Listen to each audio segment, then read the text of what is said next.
Assalamualaikum warahmatullahi wabarakatuh. Perkenalkan, nama saya Nur Saadah, NPM 191063101919, kelas 4D Agroteknologi. Di sini saya akan menjelaskan mengenai tata cara pembuatan pestisida nabati dari tanaman brotowali.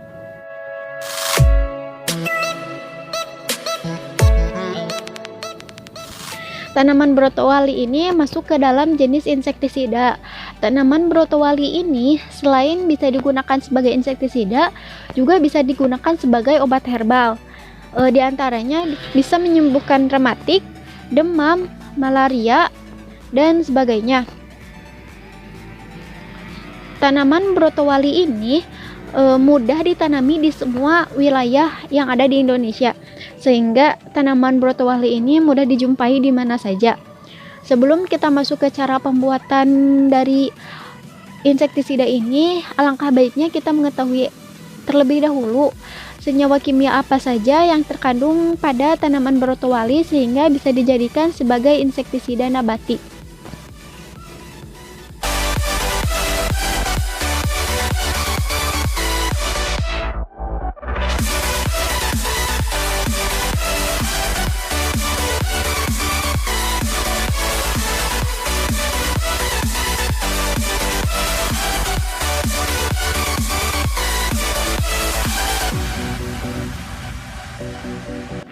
Sebelum masuk ke pembahasan mengenai tata cara pembuatan insektisida dari tanaman brotowali, alangkah baiknya teman-teman harus menyiapkan terlebih dahulu bahan-bahan serta alat yang perlu digunakan. Yang pertama itu ada bahan-bahan. Bahan-bahan yang harus disiapkan itu ada 200 gram tanaman brotowali. Tanaman brotowali ini yang bagian yang digunakannya itu ada daun, batang, serta akar. Jadi jika teman-teman ingin menggunakan daunnya itu bisa, akar bisa, dan batang bisa. Tetapi di sini saya menggunakan batang brotowali saja. Selain itu, teman-teman juga harus menyiapkan 1 liter air. Selanjutnya, teman-teman harus menyiapkan alat untuk pembuatannya. Yang pertama itu ada penumbuk atau blender. Kalian bisa menggunakan penumbuk, bisa juga menggunakan blender. Tapi perlu digarisbawahi, kalau misalkan kalian menggunakan blender, nantinya karena rasa dari tanaman brotowali ini pahit, nanti akan meninggalkan rasa pahit itu pada blender. Kecuali kalau misalkan teman-teman mau membersihkan blender itu secara berulang sehingga rasa pahit yang ditinggalkan dari tanaman brotowali ini bisa hilang. Selanjutnya, teman-teman siapkan panci, siapkan juga mangkok, terus siapkan alat penyemprot. Kalau misalkan teman-teman tidak mempunyai alat penyemprot, teman-teman bisa menggunakan botol apa saja, asalkan dibersihkan terlebih dahulu, seperti botol minyak wangi, botol bekas, atau misalkan dari key spray juga bisa digunakan. Setelah alat dan bahan siap semuanya, langsung saja kita masuk ke cara pembuatan. Cara pembuatannya, pertama kalian potong-potong terlebih dahulu batang dari brotowali, lalu kalian tinggal rajang batang brotowali, bisa dengan menggeprek seperti ini. Batang-batang brotowali usahakan sehalus mungkin agar getah dari batang brotowali ini bisa keluar pada saat nanti direbus. Lakukan hal seperti ini berulang sampai semua batang brotowali terrajah. Kalian bisa merajah batang brotowali seperti ini, bisa juga dengan motong-motong kecil batang brotowali.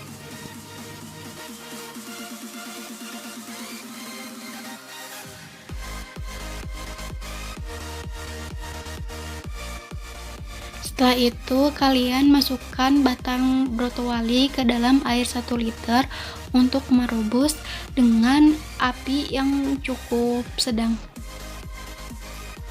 Ini hasil dari rebusannya. Setelah itu masukkan ke dalam botol. Cara pengaplikasian dari tanaman brotowali, insektisida dari tanaman brotowali ini ada dua. Yang pertama, bisa menanam benih tomat di dalam larutan yang sudah dibuat tadi selama 24 jam. Terus yang kedua ada disemprotkan secara langsung. Nah, penyemprotan secara langsung ini biasanya untuk menghilangkan ulat pada tanaman inang. Nah, sedangkan untuk perendaman benih tomat ini biasanya untuk mengendalikan hama gerayak.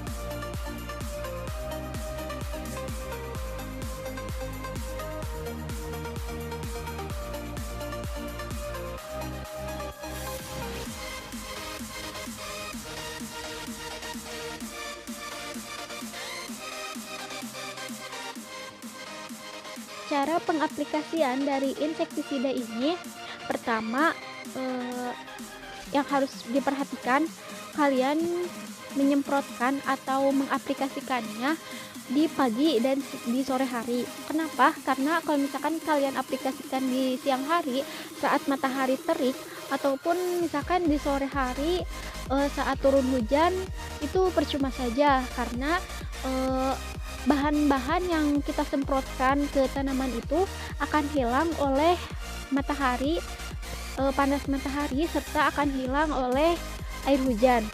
Jadi karena sifat dari pestisida nabati, kekurangan dari pestisida nabati ini gampang terdegradasi sehingga tidak bisa menempel lama di tanaman. Gunakan insektisida ini secara rutin. Boleh kalian aplikasikan 2 hari sekali. Jadi setiap 1 minggu kalian aplikasikan 2 hari sekali. Kenapa? Agar si insektisida ini terserap oleh tanamannya itu maksimal, karena insektisida ini hanya bertahan di tanaman selama 3 jam. Itu pun dengan kondisi cuaca yang mendukung, tidak ada panasnya yang tidak terlalu terik maupun tidak ada hujan. Kalau misalkan ada hujan, otomatis kita harus menyemprotkan setelah hujannya reda. Penggunaan pestisida nabati yang berulang ini kalian tidak perlu khawatir, karena tidak akan meninggalkan residu seperti pestisida kimia pada umumnya.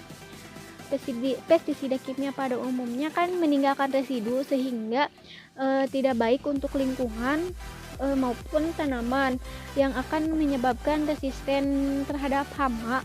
Tetapi pada pestisida nabati ini tidak akan meninggalkan residu, sehingga kalian mau pengaplikasiannya sesering mungkin pun tidak akan meninggalkan efek negatif bagi lingkungan.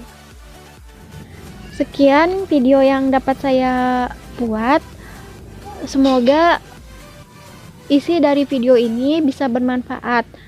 Assalamualaikum warahmatullahi wabarakatuh.